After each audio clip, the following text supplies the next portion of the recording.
Hello, welcome to calendaring. We're going to go over calendar days versus court days.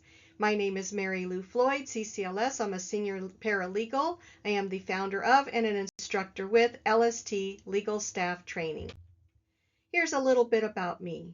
I have been a paralegal for over 30 years, and I am currently a member of Mount Diablo Legal Professionals Association, which is a charter of Legal Professionals Incorporated. I am fluent in Spanish. I am not an attorney, and the information provided in this presentation does not constitute legal advice. Don't rely or act upon the information provided herein. The examples in this presentation are for educational purposes only and are intended to illustrate general procedures and concepts. Disclaimers. Calendaring is complex. No two scenarios are alike. The examples provided in this presentation are for educational purposes only and are intended to illustrate general procedures and concepts. The information in this presentation does not account for every possible variable or legal nuance that may arise. These examples should not be relied upon as legal advice or as a substitute for professional guidance in an actual case. Things that can make you crazy. This is California Rules of Court, Rule 1.10a. The time in which any act provided by these rules is to be performed is computed by excluding the first day and including the last day, unless the last day is a Saturday, Sunday, or other legal holiday, and then it is also excluded. Make you crazy? We're going to go over it. You're going to know exactly what to do after this presentation. You must know whether you are counting calendar days or court days. You must know whether to count or skip weekends and holidays during the time frame. Unless a code or rule specifies court days, you are supposed to count calendar days. So if you read a code section and it says 5 days, that means 5 calendar days. Here's a great example of court days versus calendar days, and it is found in the Code of Civil Procedure, section 1005B. I have highlighted the words I want you to focus on. You can see it has 16 court days, 5 calendar days, 10 calendar days, 12 calendar days, 20 calendar days, 2 calendar days, 9 court days, and 5 court days. So it's very specific, and you need to keep track, you need to keep notes and know what you are counting. Dealing with weekends and holidays. Code of Civil Procedure section 12AA says, if the last day for the performance of an act provided or required by law to be performed within a specified period of time is a holiday, then that period is hereby extended to and including the next day that is not a holiday. For example, if the last day is Saturday, the deadline would be extended to Monday, so long as Monday is not a holiday. If Monday is a holiday, then the deadline would be extended to Tuesday. When do you roll backwards? There are key words that can help you with this.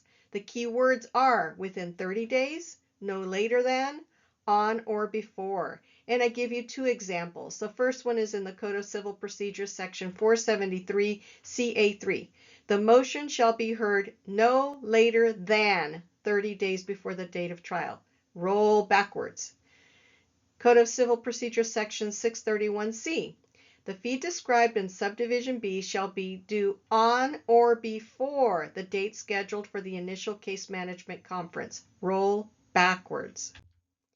Always roll backwards for motions in general. The last day to hear a motion for summary judgment, the last day to post jury fees, a notice to consumer, and for motions, the notice, opposition, and reply. Always roll backwards for all of these.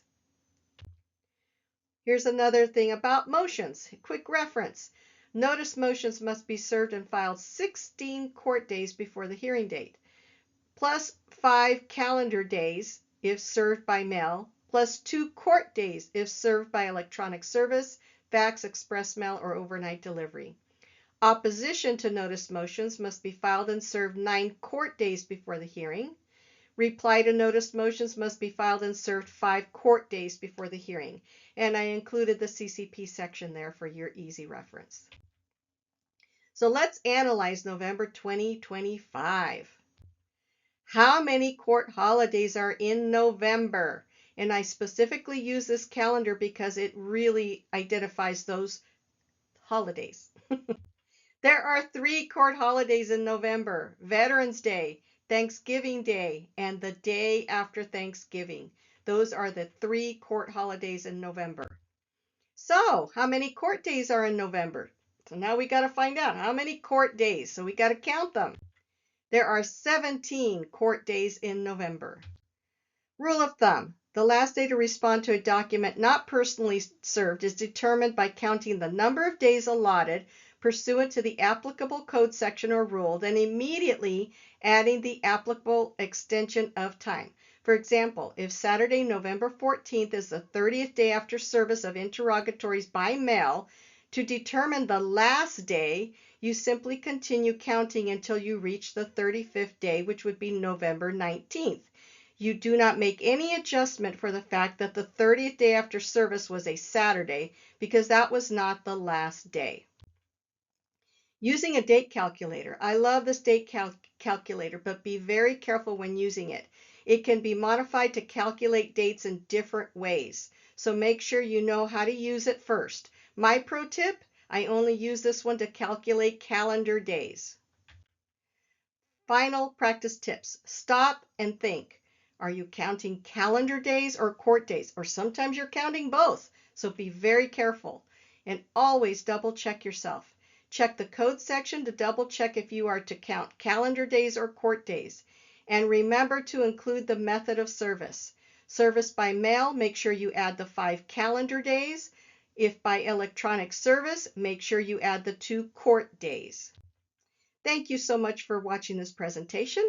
Here at LST, we're building a community of legal pros who want to work smarter, not harder.